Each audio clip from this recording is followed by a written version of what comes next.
Chayeva karma sachivaha.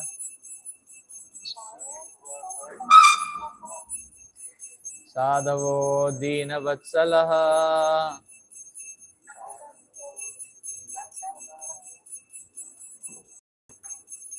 Translation and purport by Srila Prabhupada. Disciples of Srila Prabhupada. Those who worship the demigods receive reciprocation from the demigods in a way just corresponding to the offering. The demigods are attendants of karma, like a person's shadow. But sadhus are actually merciful to the fallen. Purpose: the word chayeva, karma sachivaha are significant here. Chaya means shadow. The shadow of the body precisely follows the movements of the body. The shadow has no power to move in a way different from the movement of the body. Similarly, as stated here, bhajanti ye yatha devan, deva api tathaivatan. The results the demigods award to living beings correspond exactly to the living being's actions. The demigods are empowered by the Lord to follow precisely the particular karma of the living entity in awarding him happiness and distress. Just as a shadow cannot move independently, the demigods cannot punish or reward a living being independently. Although the demigods are millions of times more powerful than the human beings on earth, they are ultimately tiny servants of God, whom the Lord allows to play as the controllers of the universe. In the fourth canto of Srimad Bhagavatam, Ritu Maharaj, an empowered incarnation, states that even the demigods are subject to punishment by the Lord if they deviate from his laws. On the other hand, devotees of the Lord, such as Narada, by their potent preaching, can interfere in the karma of the living being by persuading him to his fruitive activity and mental speculation and surrender to the Supreme Personality of Godhead. In the material existence, one works hard under the bondage of ignorance. But if one becomes enlightened by the association with the pure devotee of the Lord, one can understand one's actual position as an eternal servant of God. By rendering such service, one dissolves his attachment to the material world and the reactions of his previous activities. And as a surrendered soul, he is endowed with unlimited spiritual freedom in the service of the Lord. In this regard, Samhita states 5:54, Yastavindra Gopam Atavindra Mahoswakarma Bandhanurupa Falabhajana Matanoti Karmani Nirdahati Kintu Cha Bhakti Bhajam Govindamadi Purusham Tamaham Bhajami. I adore the primeval Lord Govinda, who burns to the root all the fruitive activities of those imbued with devotion. For those who walk on the path of work, no less for Indra, the king of the demigods, than for the tiny insect Indragopa, he impartially ordains the due enjoyments of the fruits of activities in accordance with the chain of works previously performed. Even the demigods are bound to the law of karma, whereas a pure devotee of the Lord, having completely given up the desire for material enjoyment, successfully burns to ashes all traces of karma. In this regard, Srila Bhaktisiddhanta Saraswati Thakur has commented that unless one is engaged as a surrendered soul in the devotional service of the Lord, he cannot actually be considered nishkam or free from all personal desire.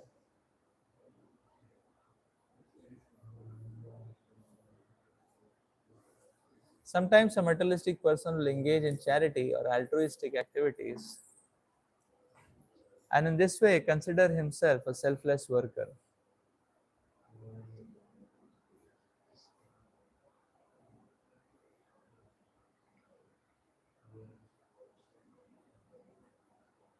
Similarly, those who engage in mental speculation with the ultimate goal of merging into the impersonal Brahman aspect of the Lord also advertise themselves as being selfless or desireless.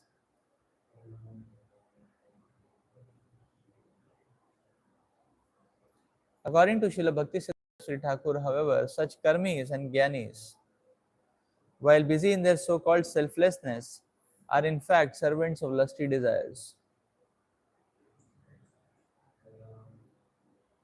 In other words, they have not perfectly understood their position as eternal servants of God.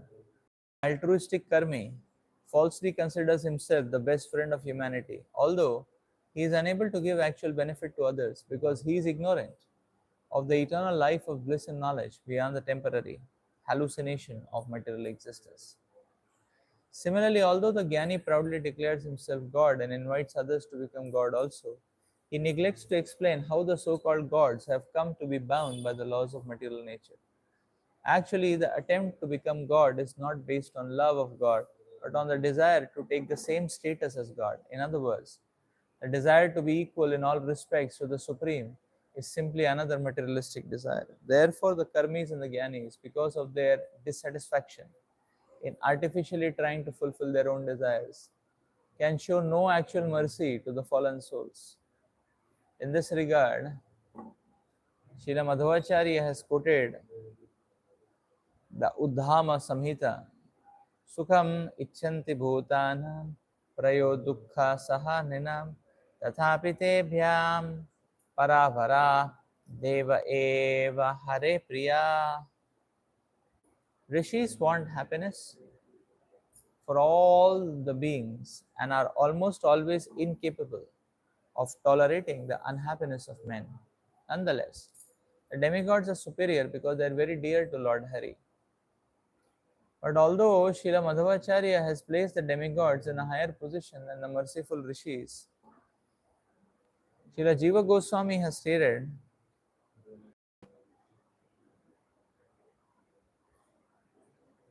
Sadhavastu na karmanugataha. The sadhus are actually better than demigods because the sadhus are merciful regardless of the pious and impious acts of the conditioned souls. This apparent disagreement between Madhvacharya and Jiva Goswami is solved by Bhakti Siddhanta Sri Thakur, who points out that in the statement by Srila Madhvacharya, the word rishi or sage indicates the so called sadhus or the saintly persons among the karmis and jnanis. Ordinary fruitive workers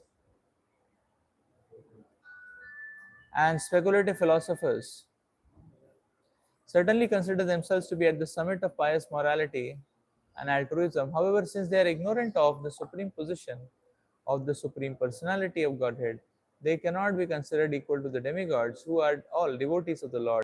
Clear that all the living beings are eternal servants of the God. Even such demigods, however, cannot be compared to the pure devotees such as Narada. Such pure devotees are empowered to award the highest perfection of life to both the pious and the impious living beings, who have only to follow the orders of such pure devotees.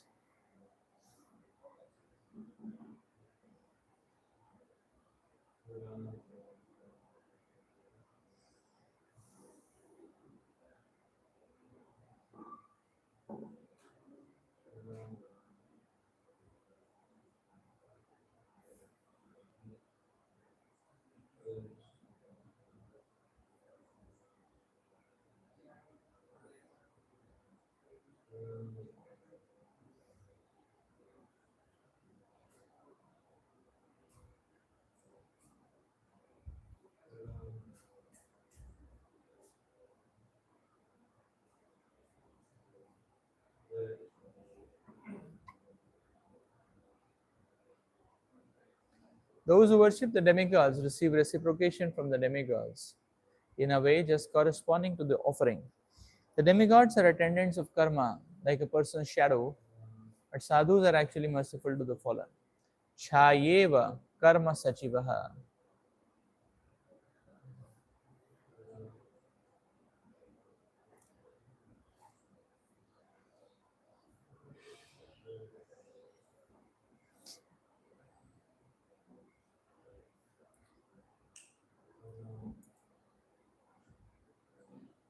Chayeva Karma Sachivaha.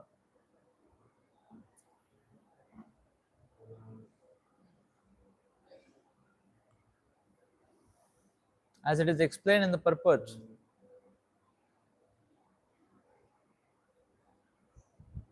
that the demigods, the reciprocation which they are giving, or the reward which they are giving, has to be very precise in accordance with the activities of the candidate, whether they are rewarding or whether they are punishing. In that way, there is a control which is given to them, but this control is very, very precise, and if they deviate, they are themselves liable to punishment. So, in this sense, it is said that the demigods,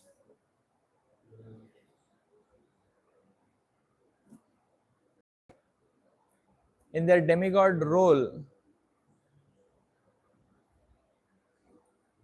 they are simply reflecting the living entity's acts and desires. So there is nothing phenomenal which is happening.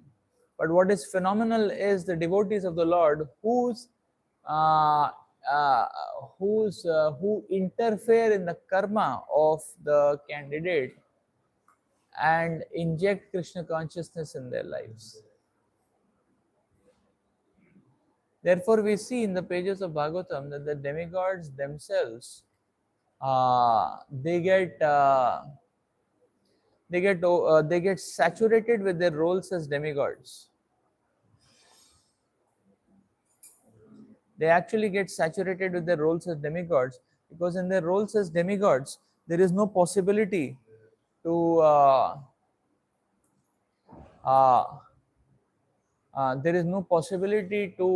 elevate the living entity or help the living entity, because the living entity is approaching them uh, only for the business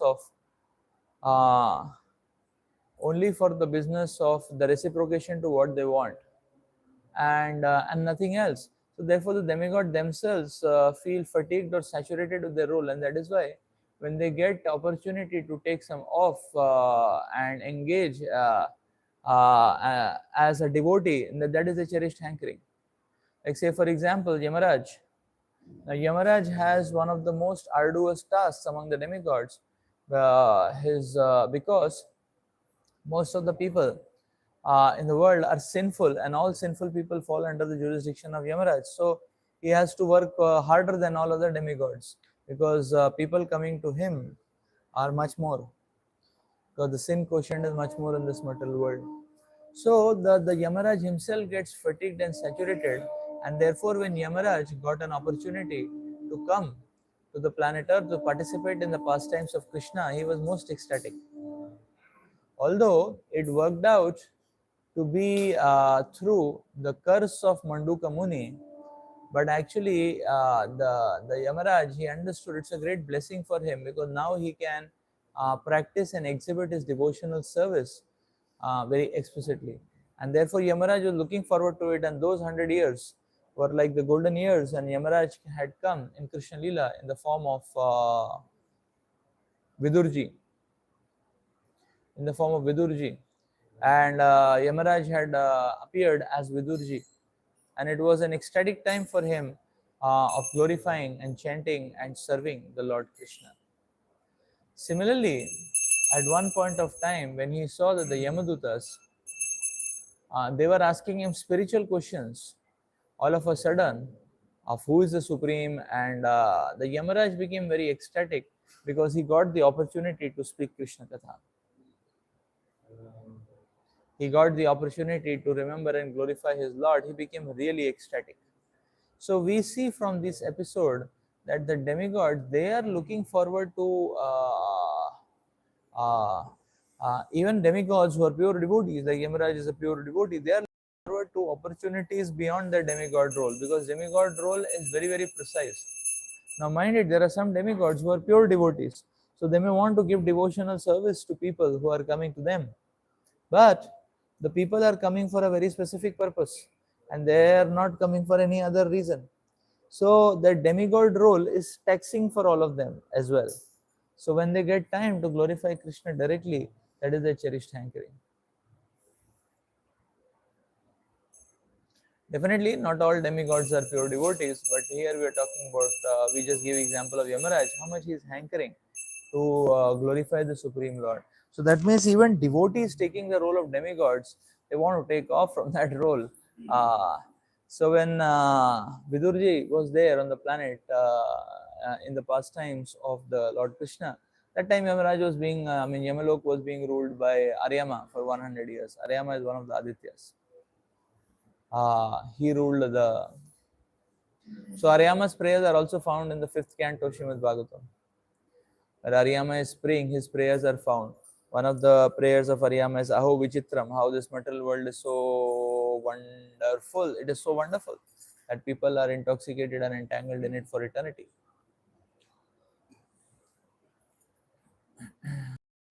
So,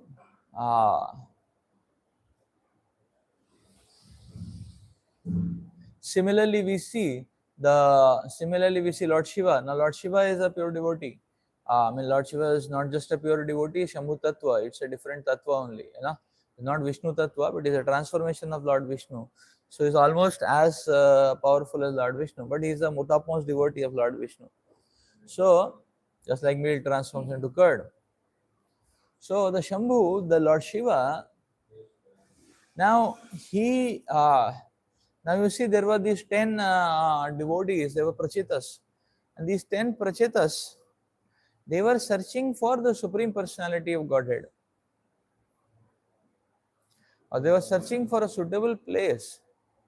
So you see these 10 prachetas, they were searching for a suitable place for doing tapasya. And while searching, because their father, Maharaj Prachin Bari, had told them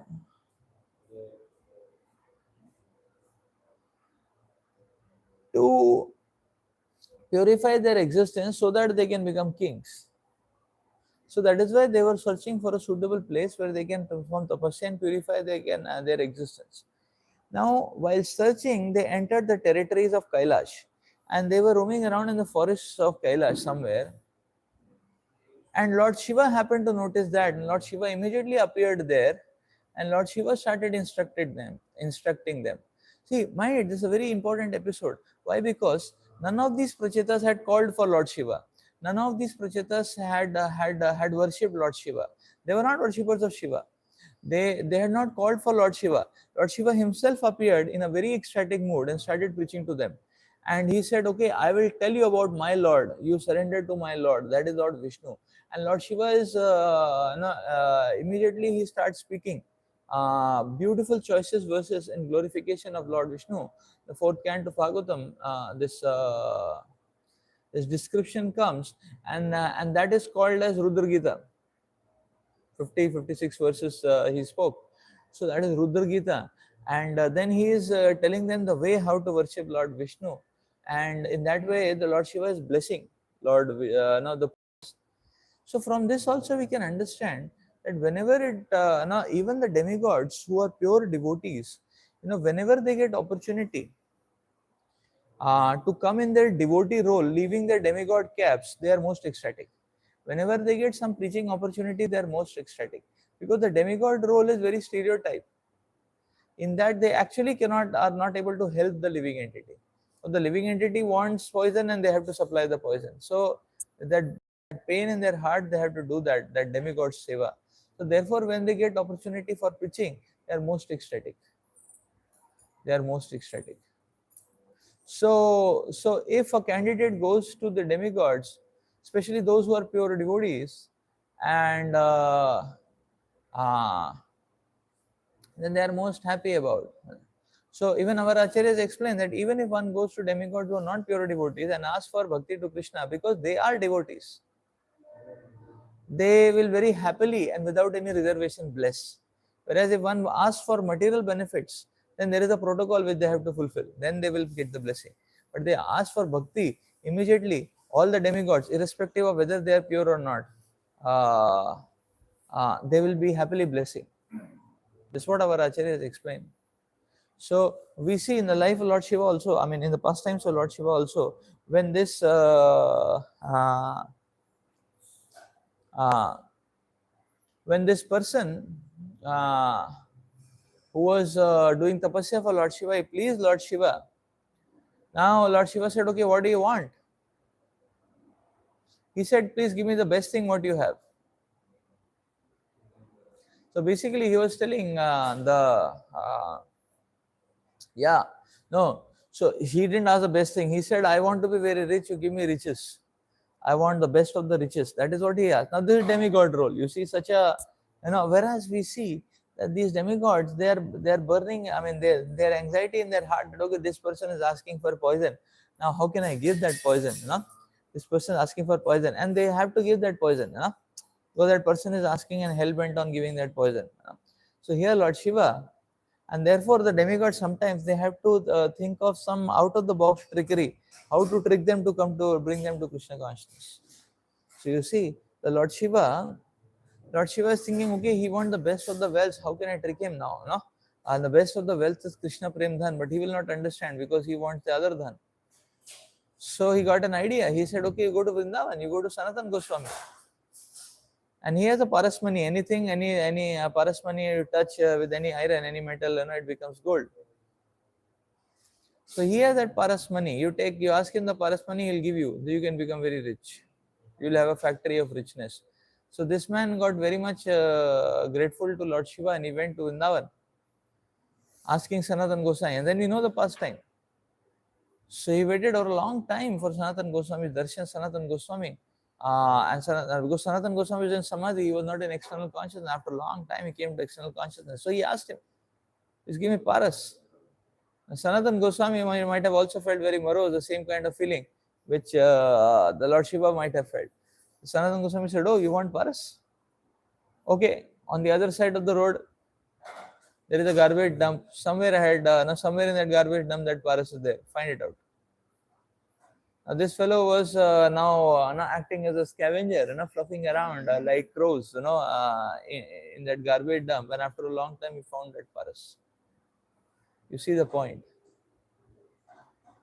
So why Lord Shiva sent to Sanatan Goswami? Because of the devotion of Sanatan Goswami, this candidate may get bhakti. And Sanatan Goswami himself might not have felt very good because he's just asking paras. So he said, okay, take it from that garbage. And then he, immediately Sanatan Goswami went back to Samadhi and started chanting Hare Krishna. He didn't waste his time. But this man, he got purified by association of Lord Shiva and then by association of Sanatan Goswami. So he got purified enough, he got that Vivek Shakti to think that if this is garbage for Sanatan Goswami, then what is valuable for him? I want that. And then again he approached Sanatan Goswami. Then Sanatan Goswami said, you want what is valuable for me? Then you throw this off in the lake and come back. So with great faith and with a heavy heart, this candidate, this man, he threw that paras in the lake and came back. Sanatan Goswami gave him the Harinam. And because he had got purified, he could accept it and his heart had become fertile enough. So the point is, we see that the demigods, they feel they themselves feel so much pain in the heart that they are not able to do much benefit. No. To the candidates who approach them. Therefore, when they get opportunity to preach, they become ecstatic.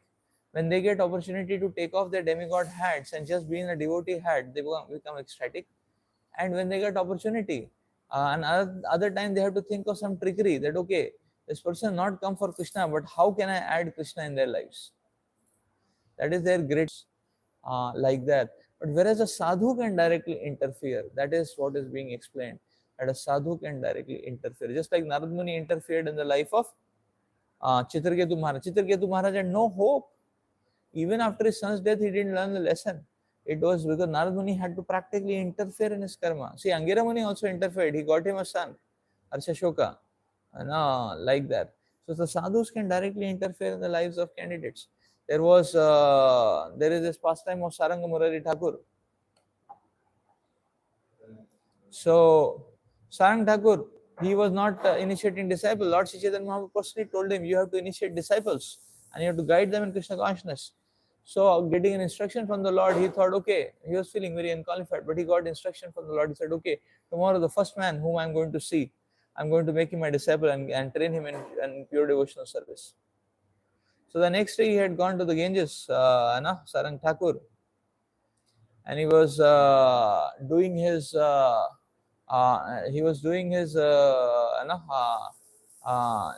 bathing and then prayers. So he was praying, he was offering Gayatri, and then he opened his eyes, and the first man he saw, the first man came in his touch, and the first man he saw, and the first man was supposed to be given initiation and pure devotional service, but it turned out to be a dead body. It turned out to be a dead body. What to do now? Sarang Thakur had said, okay, first we will give him pure devotion service, but the dead body. The first man he saw was a dead body. Now what to do? It was a young boy, the dead body. It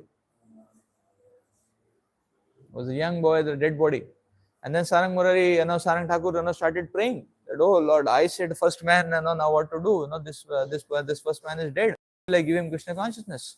So by the prayers of Sarang Thakur or by his powers, the soul of the young boy was brought back to the body, and the dead body became alive.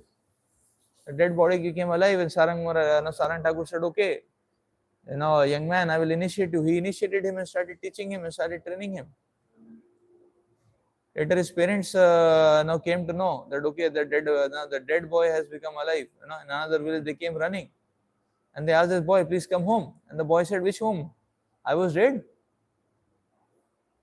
Now it has a new life for me, and this life is dedicated to my spiritual master. So therefore this boy became a very dedicated disciple, and then later he became a very, very dedicated acharya. His name was Murari Chaitanya. Very dedicated acharya, Murari Chaitanya. By his name, Sarang Thakur came to be known as Sarang Murari Thakur. So Murari Chaitanya was a very powerful preacher. He would not leave anybody, He would slap lions and tigers and make them chant Hare Krishna. He would slap elephants and make them chant Hare Krishna. He would not leave anybody. Murari Chaitanya was a terrific preacher, So he would interfere in any living entity's karma and make them chant Hare Krishna, That was Murari Chaitanya, a very great acharya in our line. So in this way, the devotees can interfere. And that is why the greatest benediction which one can achieve is the association of a Vaishnava in one's life. And therefore, this moment or that opportunity, and more so, if one gets an opportunity to assist in the mission of a great Vaishnava, because that is something phenomenal which cannot happen. That is something phenomenal in the entire cosmic history which can happen. A very, very rare, fortunate disposition. Let's stop here for today. Hare Krishna.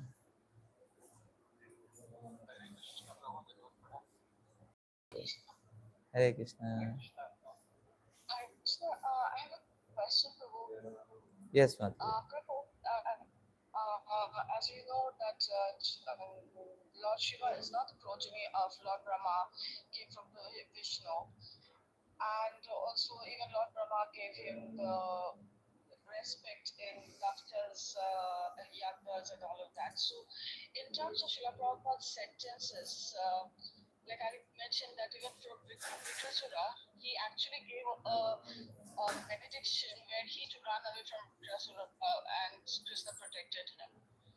In terms of when Srila Prabhupada says that demigods are reciprocate according to the actions of the human beings, is that applicable? This is more of a technical question, not philosophical. Is applicable to Lord Shiva, because even if Lord Shiva, people ask for benediction, he gives more because he doesn't want to get dissalary from Brahma Samhita. So, is that sentence applied then to Lord Shiva as well? Yeah, they need to reciprocate back. Lord Shiva voluntarily will follow also that. Because in their demigod role, we see all the pure devoted demigods, they act like that. In their demigod role, they have to fulfill their demigod role. So they will generally not leave their demigod role. So they can, but they do not. So yes, in the purport it is mentioned that they are also liable to punishment. Now Lord Shiva, being a pure devotee, there is no question of any punishment. But even pure devotees will follow the laws of God. So that is why they are pure devotees, because any laws set by God, they don't have to be given any fear of punishment. They will naturally follow. So, so therefore they will not they will not budge from, or they will fulfill the demigod role properly in general, unless it is a calling of a higher dharma. Like these dacoits who had captured Maharaj Jadabharat to offer him as a sacrifice. So Mother Kali had reciprocated with these dacoits previously by giving the powers and all blessings what they want for their dacoitry activities. But when they brought a Mahabhagvat, and now they were asking Mother Kali to play her demigod role, accepting the sacrifice of a Mahabhagavad pure devotee. That is where Mother Kali stepped out of her demigod role and came as a pure devotee role and annihilated all these dacoits. So we will see, in general, the demigods will not give up their demigod role unless it is a calling of higher dharma, unless it is the calling of higher dharma. And that is why we see Lord Shiva gave benediction to Vrikasur also, and that is the reason actually. So in general, they will not budge because the Lord has made this system, and they understand and feel the Lord's anxiety. So people who don't want Krishna, the Lord is still, in the Vedic groove, so that slow and implicit advancement in spiritual life, gradual advancement can take place. So Lord Shiva will very much follow that. He will not budge. Thank you, Prabhu. Hari Baba. Hare Krishna, Prabhu. I Ye- have a question. yes, Mataji. Does demigods have karma? Because we have seen that Indra, Lord Indra performs many times, things which is not good thing. Like for example, we have seen the when in the Vrindavan, he was when the puja was not happened for him, he have done all the things which he have done. So does they have karma and they have get things according to that? Yes, the purport here describes that the birds are liable to karma themselves. It is being quoted from where it is quoted, that which no so it is being quoted. No, no, not Brahma Samhita, but it was very specifically mentioned in the purport that they are liable to punishments if they deviate from what is told to them. That means they are under the karma. Actually, demigods.